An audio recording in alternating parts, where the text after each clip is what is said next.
રાજ્યના નાગરિકો માટે સૌથી મોટા રાહતના સમાચાર મળી રહ્યા છે। ઉનાળામાં નહીં સર્જાય પાણીની સમસ્યા।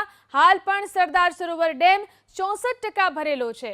તો હાલ નર્મદા ડેમની જળ સપાટી 129.85 મીટર પર છે। ઉપરવાસમાંથી પાવર હાઉસ ચાલતા 13,779 ક્યુસેક પાણીની આવક થઈ રહી છે।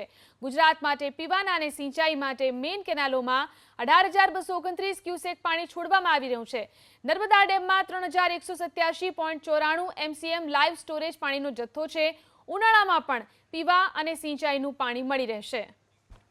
આ વિશે વધુ જાણકારી મેળવી અમારા સંવાદદાતા કનકસિંહ ફોન લાઈનથી જોડાયા છે। જી કનકસિંહ, હાલ નર્મદા ડેમની શું સ્થિતિ છે?